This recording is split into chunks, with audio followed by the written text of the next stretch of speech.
bisa nggak kalau misalkan petani-petani desa atau ya petani yang ada di kota tuh bikin produk sayuran di branding kayak gini, Bisa apapun sayurannya? di desa. Iya, sayuran di desa. Bisa, Nih siapa dulu? tapi ada tapinya. Tantangannya itu sebenarnya ngejualnya. Iya gitu. Tantangannya itu selalu ngejualnya. Dan dibutuhkan kesabaran dan yang lain. Mungkin karena gue ini bukan gue jadi petani kan bukan main job ya. Gue mesti dapat penghasilan dari Comika. Jadi ya bisa aja gitu. Ini siapa dulu? Sekarang Pak Coy dulu ya? Pak Coy dulu. Kok Pak Coy? Kali. iPad-nya dong. Kita lihat ada si ini deh. Si Oh yang dikasih Pak Coy doang berarti ya? Iya, iya. Yang ngasih Pak Coy semua. Iya ada Pak Coy. Nadia kale 500 gram. Nadia, Kale-nya mana ya? itu dalam. Mana? Oh Berarti sini, kardus di atas. kecil aja ya? Kel doang kan? Ya kale 500 gram. Kecil aja kardusnya. Oh kale-nya panen lagi nih. Titi dia mau kale. Hah? Kale-nya mesti panen lagi 500 gram. 500? Kenapa? Berarti jangankan ngejual aja kayak ini model kayak gini. Ini modelnya tuh gimana penjualannya? Gua kan penjualannya itu bikin cerita di Instagram, ya kan. Terus abis itu dari situ orang ada yang tergerak untuk membeli gitu. Iya, selain itu juga di maintain juga customer yang udah pernah beli ditanyain lagi, ditargeting gitu, ditawarin lagi kalau udah pernah beli tawarin lagi gitu. Semua database-nya tersimpan, terus nanti Aisyah yang sekarang dia kan lagi kerja juga ya, dia kan sekarang dia lagi kerja di toko roti. Sekarang Aisyah dari kemarin tuh setiap Senin sampai itu nawar-nawarin lagi gitu, kayak Bu mau pesen sayurnya nggak gitu, kita ada ini gitu. Nah kurang lebih sih prosesnya perjalanannya sekarang seperti itu gitu. Sebenarnya kan juga bisa aja itu kan langsung ke konsumen ya, bisa juga langsung ke business to business atau B2B biasa sebutannya. B2B itu dia biasanya belinya langsung borongan, dia udah tahu kebutuhannya dia berapa gitu. Jadi ibaratnya kayak pengepul atau kayak tengkulak gitu, pengepul sih lebih tepatnya. Ya mereka ntar beli gitu, terus mereka jual lagi gitu. Gue sih sebenarnya penasaran deh, arti kata tengkulak tuh apa sih? Apa yang membedakan tengkulak sama pengepul? Tengkulak.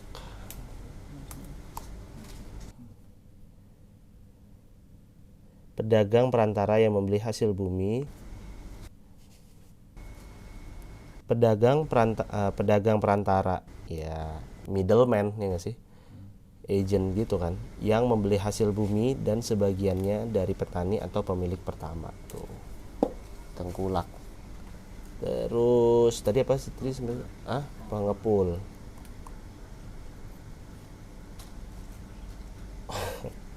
Orang yang mengepul. Emang nggak menjelaskan ya. Jadi emang bukan pengepul tepatnya, tengkulak. Kalau ditanya orangnya, mengepulkan di suatu tempat. Sopir-sopir diperintahkan keadaannya untuk tinggal di pulau Itu pool. OL itu. Enggak, PUL. Kelompok bertanding, pool olahraga. Pengepul, orang yang mengepul. Ini, ngerti kan? Pengepul, orang yang mengepul. Mengepul, iya. Mengepul, ya kan? KBBI loh nih. Mengepulkan di suatu tempat tuh.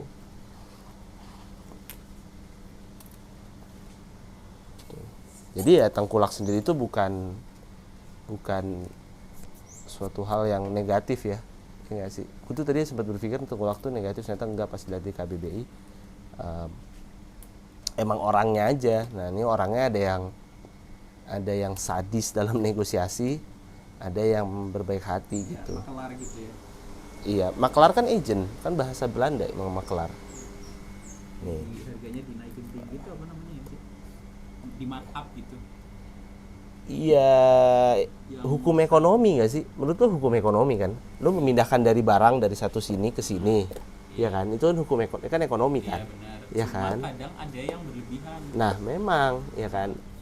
Permasalahannya harusnya kan ada yang ngejaga, yaitu kan pasti pemerintah dong ngejaga harganya supaya tidak terjadi monopoli kan dan yang lain kan gitu. Gitu. Cuman kan kadang tuh yang makelar itu kan konotasinya kan jelek tuh.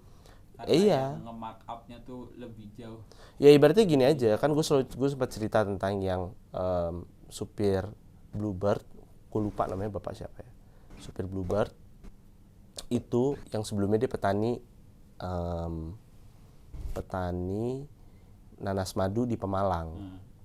Terus beliau cerita, ya saya sebelumnya jadi petani, terus abis itu petani nanas madu. Gue inget karena gue tahu nanas madu dan karena gue sering beliin buat mami kan. Jadi kalau nggak salah tuh gue kalau beli ini di situ di SMA 26 20.000 tuh dapat 3, ya kan. Si bapak itu ngejual satu buahnya ke tengkulak itu dihargai sama tengkulaknya, bukan bapaknya itu ngejual ke tengkulak, maksudnya tengkulak menghargai nanas madu si bapak itu 1.000. Nah, tuh. Ya kan. Gila kan. Si bapak udah capek-capek tuh, ya kan, 90 hari, ya kan, ya nggak, panas-panasan, nggak pakai AC nih, nggak pakai AC begini nggak nih, ya kan, panas-panasan, ya kan, terus nyiram loh, kan nyiram, mana mungkin mesin otomatis air kan, gitu, keringetnya tercucur, gitu. Dihargai 1.000, ya kan, dia nggak punya pilihan, ya nggak sih? Kalau dia punya pilihan, dia pasti pilih yang lebih baik. Dia bilang gitu. Saya nggak ada pilihan, masa nggak? Saya cuma ya udah, ya mau nggak mau gitu. Ya kalau nggak saya nggak bisa hidup, dia bilang gitu loh. Dia bilangnya nggak ada pilihan tuh karena apa? Apakah dia nggak tahu? Ya dia nggak bisa ngejual sendiri atau? Ya Waktu itu jawabannya gitu. kan dia nggak punya banyak resource ya, nggak punya banyak orang lagi untuk bisa ngejual. Dan mau ngejual lagi gitu kan lu butuh capital gitu, butuh modal, ya nggak sih, butuh tim, butuh orang yang eksekusi kan kayak gitu kan. Nggak semua orang punya privilege seperti itu gitu loh. Jadi ya petani memang rata-rata tuh yang konvensional ya, mereka ya udah berpikirnya hanya ya tugas saya adalah menumbuhkan sayuran atau buah-buahan yang atau benih yang saya tanam gitu loh. Itu soalnya udah panjang banget prosesnya itu. Lu ngeliat beras, makanya gue kalau di Bali tuh kenapa gue seneng ngeliat sawah. Dan ntar gue dari kemarin lagi nyari nih, ntar gue mau nginep di mana ya di Bali. Kayak gue mau balik lagi ke Kampung Canggu karena di depan gue tuh, di depan kolam renang persis gue langsung berdiri tuh langsung bisa ngelihat petani lagi bekerja gitu loh. Petani lagi bekerja tuh dengan dia mungkin terlihat ya cuma duduk doang nih gitu. Kalau udah padinya udah gitu kan dia duduk doang kan. Tapi kan dia gini-giniin supaya buat burung kan. Gitu kan, teriak-teriak gitu. Habis itu pakai plundung gitu kan biar burungnya kabur ya kan. Itu kan gue lagi ngeliat mereka berproses gitu. Nah terus habis itu dihargainnya ini petani 1.000. Coba lu kebayang gak sih lo? Siapa yang mau jadi petani lama-lama kan gitu. Oh iya ya, bokap nyokap lu petani ya? Petani. Bapak padi sama sayuran. Ibu sekarang lagi di Kapulaga. Aduh, Kapulaga. Ntar kalau pulang bawain gua Kapulaga ya? Boleh. Ntar aku itu. Sekalian bawain ayam kayak gitu-gitu ya, telur ayam kampung. Ngelunjak ya lama ya. Kapulaga gue suka kok. Kapulaga gue suka. Ntar bawain. Ada apa lagi sayuran ada apa? Kalau bapak tuh musiman mas. Oh. Kayak sekarang yang lagi tinggi tuh apa gitu, dia nanam apa gitu. Nah si siapa namanya tadi balik lagi ke ya petani. Maksudnya ngeliatnya kayak ya udah gitu loh. andaikan bisa dihargai lebih, ya kan, sesuai ya nggak sih, ada yang ngejaga nilai ekonominya gitu, dari segi harga akan jauh lebih baik sih gitu. Orang jadi pasti mau jadi petani lagi gitu, ya nggak sih? Tuh. Kalau gue kenapa belum ke B2B, belum langsung ke bukan pengepul tadi apa, ke tengkulak atau yang lebih besar lagi, itu lebih kepada karena keterbatasan waktu gue ini loh. Fokusnya gue ini emang lagi di Comika. Bisa banget kelihatan kok, sangat banget kelihatan, dan orang-orang pasti terasa juga. Sehingga kayak lagi jarang ke kebunnya gitu. Karena gue biasanya kalau ke kebun tuh suka cerita di stories dan yang lain gitu. Dan 2 bulan terakhir tuh gue benar-benar enggak sama sekali, jarang banget ngepost. Nulis cerita aja terakhir gue Februari akhir kali. Sisanya kan itu dari ibu kita tuh, ada tim admin ya, nge-recreate lagi dari si video-video yang lama gitu. Kepala gue benar-benar fokusnya lagi di Comika gitu. Tiap hari yang gue pikirin itu terus gitu. Dan apa ya, gue seneng aja gitu kalau langsung ke konsumennya ada, apalagi ada yang mention gue, ada yang stories ya kan gitu, ada kepuasan sendiri gitu. Dan gue nggak ngelihat dari segi kayak ini jualan 30.000 nih, 40.000 gitu kan, tapi udah nikmatin aja prosesnya gitu. Sekarang udah 1 tahun 8 bulan. Tadi ini ada orang nanya kayak, Mas, di LinkedIn dia nanya, Mas udah berapa lama usaha hidroponiknya dia bang? Terus gue ngitung 1 tahun 8 bulan gitu, yang dimana dimulai di masa pandemi dan sekarang masih pandemi, mungkin udah endemi bilangnya, tapi masih terus berjalan gitu. Dan harapan gue sih ini terus jalan gitu, walaupun gue yang lagi sibuk atau apa, jalan terus aja, jangan pernah berhenti gitu. Libur boleh, berhenti jangan gitu. Apapun yang terjadi ini jalanin terus. 600 kelebihan. Nggak apa-apa. Gitu. Tuh lihat tuh Agus. Tadinya dulu sakit-sakitan, ya Gus. Hah? Nggak makan sayur. Iya, kurang makan sayur ya. Sekarang jadi jarang sakit deh. Saya jarang sakit. Nebo mana tadi ya? Tapi kalau bandingin yang petani kota sama desa itu, buat masangnya sendiri nih, ada privilege apa yang didapat mas?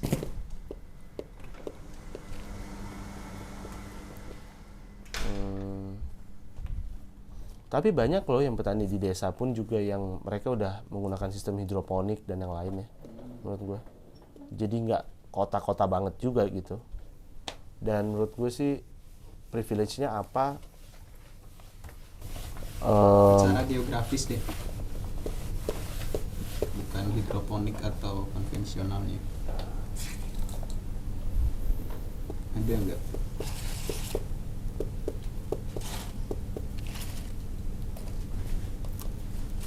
Karena di Jakarta nih jadi banyak link katakanlah atau apa.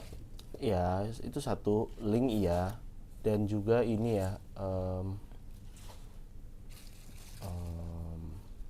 link iya, tapi lebih kepada pengetahuan sih menurut gue. Iya nggak sih? Sekarang tuh informasi terkait bertani ya, bisa dibilang bertani itu udah ada semuanya lengkap di YouTube gitu, ya nggak sih? YouTube kan hitungannya gratis ya,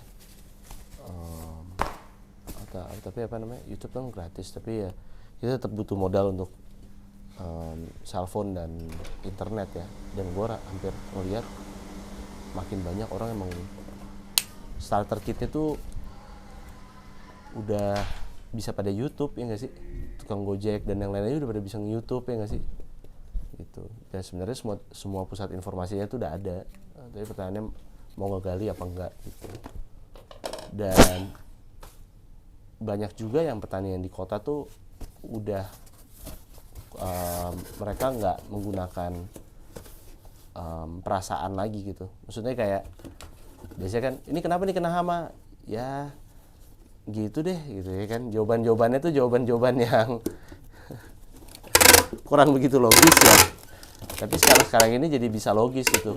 Oh ternyata ada hama ini, oh karena ini gitu loh, gitu misalnya. Jadi bisa lebih logis gitu.